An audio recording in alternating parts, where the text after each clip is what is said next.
जय श्री राम। वाल्मीकि रामायण सर्ग 21। लक्ष्मण का रोष।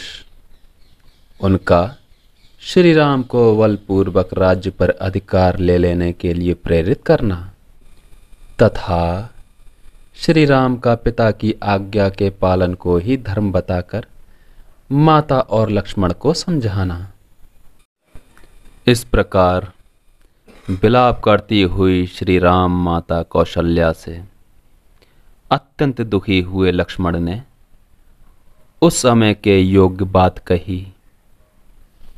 बड़ी माँ, मुझे भी ये अच्छा नहीं लगता कि श्री राम राज्य लक्ष्मी का परित्याग करके वन में जाएं।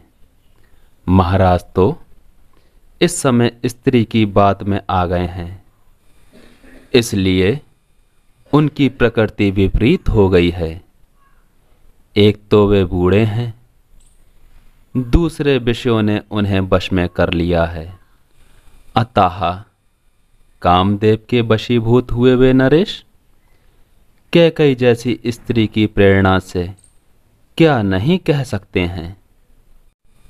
मैं रघुनाथ जी का ऐसा कोई अपराध या दोष नहीं देखता जिससे इन्हें राज्य से निकाल दिया जाए और वन में रहने के लिए विवश किया जाए। मैं संसार में एक मनुष्य को भी ऐसा नहीं देखता जो अत्यंत शत्रु एवं तिरस्कृत होने पर भी परोक्ष में भी इनका कोई दोष बता सके। धर्म पर दृष्टि रखने वाला कौन ऐसा राजा होगा जो देवता के समान शुद्ध, सरल, जितेंद्रिय और शत्रुओं पर भी स्नेह रखने वाले श्री राम जैसे पुत्र का अकारण परित्याग करेगा, जो पुनः बाल भाव को प्राप्त हो गए हैं। ऐसे राजा के इस वचन को राजनीति का ध्यान रखने वाला कौन पुत्र अपने हृदय में स्थान दे सकता है। रघुनंदन, जब तक कोई भी मनुष्य आपके वनवास की बात को नहीं जानता है, तब तक आप मेरी सहायता से इस राज्य के शासन की डोर अपने हाथ में ले लीजिए। रघुवीर, जब मैं धनुष लिए आपके पास रहकर आपकी रक्षा करता रहूं और आप काल के समान युद्ध के लिए डट जाएं, उस समय आपसे अधिक पौरुष प्रकट करने वाला कौन समर्थ हो सकता है। नरश्रेष्ठ, यदि नगर के लोग विरोध में खड़े हो गए तो मैं अपने तीखे बाणों से सारी अयोध्या को मनुष्यों से सूनी कर दूंगा। जो जो भरत का पक्ष लेगा अथवा केवल जो उन्हीं का हित चाहेगा, उन सबका मैं वध कर डालूंगा। क्योंकि जो कोमल या नम्र होता है उसका सभी तिरस्कार करते हैं। यदि कैकई के प्रोत्साहन देने पर उसके ऊपर संतुष्ट हो पिताजी हमारे शत्रु बन रहे हैं, तो हमें भी मोह ममता छोड़कर इन्हें कैद कर देना चाहिए या मार डालना चाहिए। क्योंकि यदि गुरु भी घमंड में आकर कर्तव्य अकर्तव्य का ज्ञान खो दे और कुमार्ग पर चलने लगे तो उसे भी दंड देना आवश्यक हो जाता है। पुरुषोत्तम, राजा किस बल का सहारा लेकर अथवा किस कारण को सामने रखकर आपको न्यायता प्राप्त हुआ, यह राज्य अब कैकई को देना चाहते हैं। शत्रु दमन श्री राम, आपके और मेरे साथ भारी वैर बांधकर इनकी क्या शक्ति है कि यह राज्य लक्ष्मी ये भरत को दे दें। बड़ी मां, मैं सत्य, धनुष, दान तथा यज्ञ आदि की शपथ खाकर तुमसे सच्ची बात कहता हूं कि मेरा अपने पूज्य भ्राता श्री राम में हार्दिक अनुराग है माँ, आप विश्वास रखें, यदि श्री राम जलती हुई आग में या घोर वन में प्रवेश करने वाले होंगे तो मैं इनसे भी पहले उसमें प्रवेश कर जाऊंगा। इस समय आप रघुनाथ जी तथा अन्य सब लोग भी मेरे पराक्रम को देखें। जैसे सूर्य उदित होकर अंधकार का नाश कर देता है, उसी प्रकार मैं भी अपनी शक्ति से आपके सब दुख दूर कर दूंगा। जो कैकई में आसक्त होकर दीन बन गए हैं, बाल भाव में स्थित हैं और अधिक बुढ़ापे के कारण निंदित हो रहे हैं, उन वृद्ध पिता को मैं अवश्य मार डालूंगा।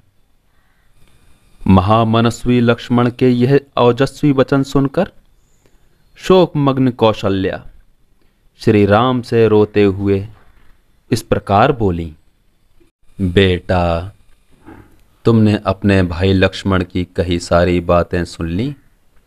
यदि जचें तो अब इसके बाद तुम जो कुछ करना उचित समझो उसे करो। मेरी सौत की कही हुई अधर्मयुक्त बात सुनकर मुझ शोक से संतप्त हुई माता को छोड़कर तुम्हें यहां से नहीं जाना चाहिए। धर्मनिष्ठ तुम धर्म को जानने वाले हो, इसलिए यदि धर्म का पालन करना चाहो तो यही रहकर मेरी सेवा करो और इस प्रकार परम उत्तम धर्म का आचरण करो। वत्स, अपने घर में नियम पूर्वक रहकर माता की सेवा करने वाले काश्यप उत्तम तपस्या से युक्त हो स्वर्गलोक में चले गए थे। जैसे गौरव के कारण राजा तुम्हारे पूज्य हैं, उसी प्रकार मैं भी हूं। मैं तुम्हें बन जाने की आज्ञा नहीं देती, अतः तुम्हें यहां से बन को नहीं जाना चाहिए।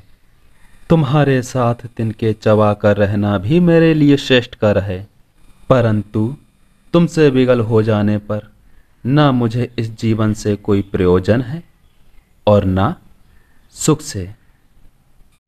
यदि तुम मुझे शोक में डूबी हुई छोड़कर वन को चले जाओगे तो मैं उपवास करके प्राण त्याग दूंगी, जीवित नहीं रहूंगी। बेटा, ऐसा होने पर तुम संसार प्रसिद्ध वह नरक तुल्य कष्ट पाओगे जो ब्रह्म हत्या के समान है। माता कौशल्या को इस प्रकार दीन होकर विलाप करती देख धर्मात्मा श्री राम ने यह धर्मतुल्य वचन कहा।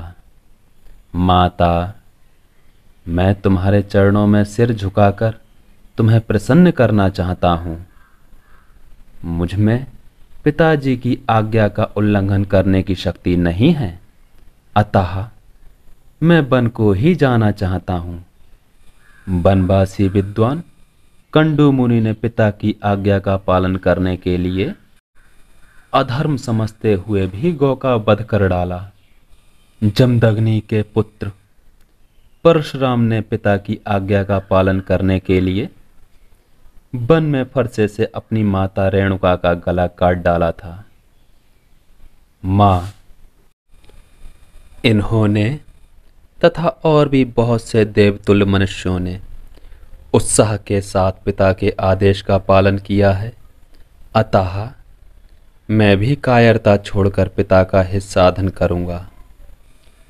मां, केवल मैं ही इस प्रकार पिता के आदेश का पालन नहीं कर रहा हूं, बल्कि जिनकी मैंने अभी चर्चा की है उन सब ने भी पिता के आदेश का पालन किया है। मां, मैं आपके प्रतिकूल किसी नवीन धर्म का प्रचार नहीं कर रहा हूं। पूर्व काल के धर्मात्मा पुरुषों को भी यह अविष्ट था। मैं तो उनके चले हुए मार्ग का ही अनुसरण कर रहा हूं। इस भूतल पर जो सबके लिए करने योग्य है, वही मैं भी करने जा रहा हूं। इसके विपरीत कोई ना करने योग्य काम नहीं कर रहा हूं। पिता की आज्ञा का पालन करने वाला कोई भी पुरुष धर्म से भ्रष्ट नहीं होता। अपनी माता से ऐसा कहकर वाक्य वेदिताओं में श्रेष्ठ समस्त धनुर्धर शिरोमणि श्री राम ने पुनः लक्ष्मण से कहा, लक्ष्मण, मेरे प्रति तुम्हारा जो परम उत्तम स्नेह है उसे मैं जानता हूं। तुम्हारे पराक्रम, धैर्य और दुर्धर्ष तेज का भी मुझे ज्ञान है। लक्ष्मण, मेरी माता को जो अनुपम एवं महान दुख हो रहा है वह सत्य और शम के विष में मेरे अभिप्राय को ना समझने के कारण है। संसार में धर्म ही श्रेष्ठ है, धर्म में ही सत्य प्रतिष्ठित है। पिताजी का यह वचन भी धर्म के आश्रित होने के कारण परम उत्तम है। वीर, धर्म का आश्रय लेकर रहने वाले पुरुषों को पिता, माता अथवा ब्राह्मण के वचनों का पालन करने की प्रतिज्ञा करके उसे मिथ्या नहीं करना चाहिए। वीर, अतः मैं पिताजी की आज्ञा का उल्लंघन नहीं कर सकता, क्योंकि पिताजी के कहने से ही कैकेयी ने मुझे वन में जाने की आज्ञा दी है। इसलिए केवल छात्र धर्म का अवलंबन करने वाली इस ओछी बुद्धि का त्याग करो, धर्म का आश्रय लो, कठोरता छोड़ो और मेरे विचार के अनुसार चलो। अपने भ्राता लक्ष्मण से सौहार्द्रवश ऐसी बात कहकर उनके बड़े भ्राता श्री राम ने पुनः कौशल्या के चरणों में मस्तक झुकाया और हाथ जोड़कर कहा, मां, मैं यहां से वन को जाऊंगा। आप मुझे आज्ञा दो और स्वस्ति वाचन कराओ। यह बात मैं अपने प्राणों की शपथ दिलाकर कहता हूं। जैसे पूर्व काल में राजऋषि ययाति स्वर्ग का त्याग करके पुनः भूतल पर आ गए थे, उसी प्रकार मैं भी प्रतिज्ञा पूर्ण करके पुनः वन से अयोध्यापुरी को लौट आऊंगा। मां, शोक को अपने हृदय में ही अच्छी तरह दबाए रखो, शोक ना करो। पिता की आज्ञा का पालन करके मैं फिर वन से लौट आऊंगा। आपको, मुझको, सीता को, लक्ष्मण को और माता सुमित्रा को भी पिता की आज्ञा में ही रहना चाहिए। यही सनातन धर्म है। मां, ये अभिषेक की सामग्री ले जाकर रख दो। अपने मन का दुख मन में ही दबा लो और वनवास के संबंध में जो मेरा धर्मानुकूल विचार है उसका अनुसरण करो। मुझे जाने की आज्ञा दो। श्री रामचंद्र जी की यह धर्मानुकूल तथा व्याग्रता और अनुकूलता से रहित बात सुनकर जैसे मरे हुए मनुष्य में प्राण आ जाएं, उसी प्रकार देवी कौशल्या मूर्छा त्याग कर होश में आ गईं तथा अपने पुत्र श्री राम की ओर देखकर इस प्रकार कहने लगी, बेटा, धर्म और सौहार्द्र के नाते जैसे पिता तुम्हारे लिए आदरणीय गुरुजन हैं, वैसे ही मैं भी हूं। मैं तुम्हें वन में जाने की आज्ञा नहीं देती। वत्स, मुझ दुखिया को छोड़कर तुम्हें कहीं नहीं जाना चाहिए। तुम्हारे बिना मुझे यहां इस जीवन से क्या लाभ है?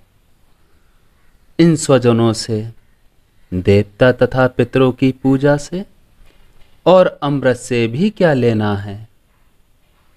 तुम 2 घड़ी भी मेरे पास रहो तो वही मेरे लिए संपूर्ण संसार के राज्य से भी बढ़कर सुख देने वाला है।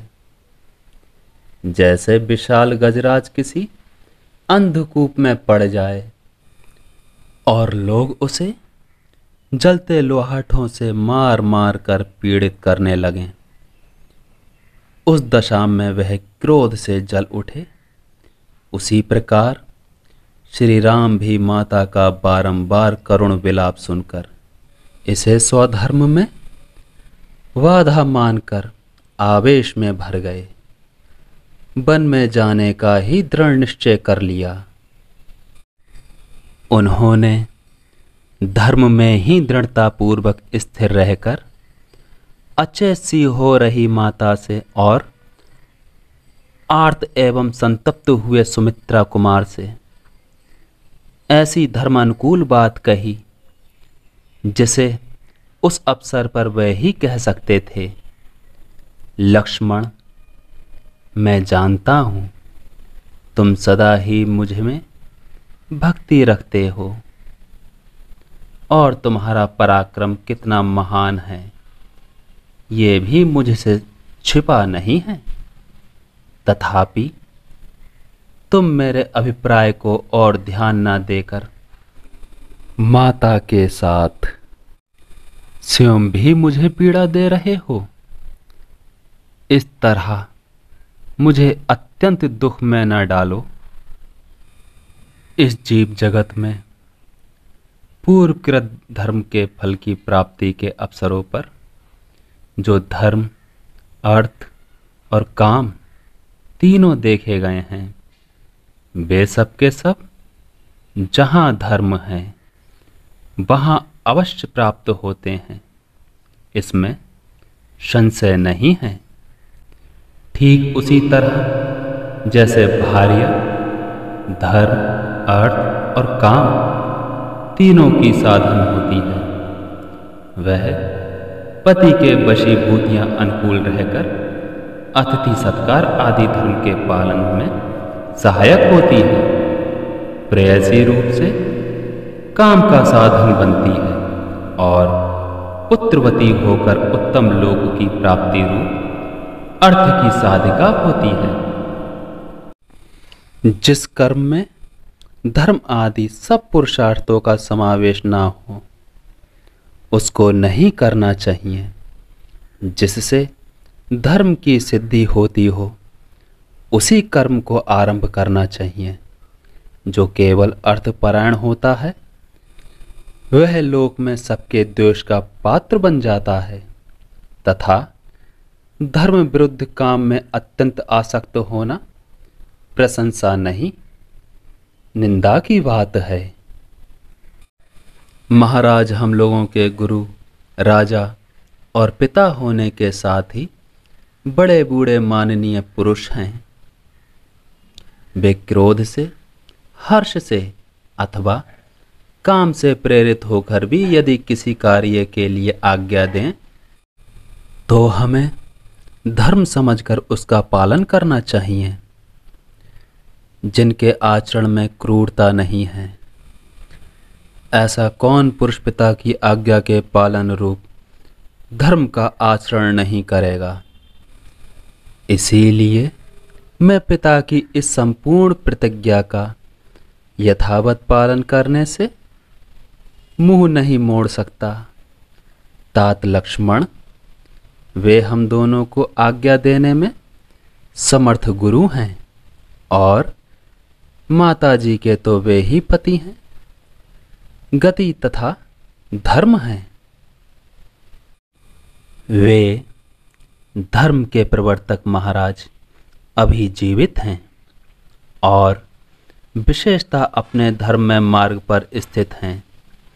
ऐसी दशा में माताजी जैसे दूसरी कोई विधवा स्त्री बेटे के साथ रहती है, उस प्रकार मेरे साथ यहाँ से वन में कैसे चल सकती हैं।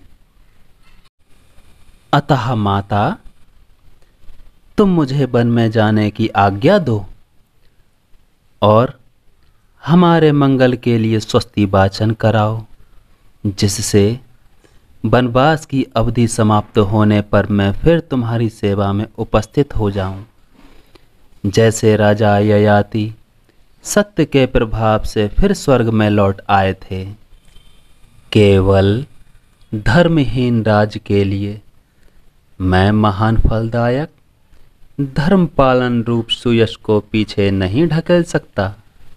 माँ, जीवन अधिक काल तक रहने वाला नहीं है, इसके लिए मैं आज अधर्म पूर्वक इस तुच्छ पृथ्वी का राज्य लेना नहीं चाहता।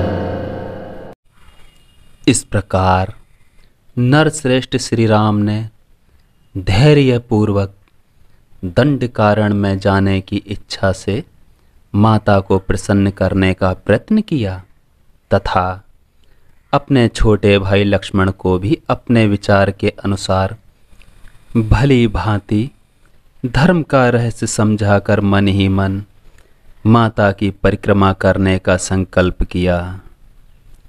जय श्री राम।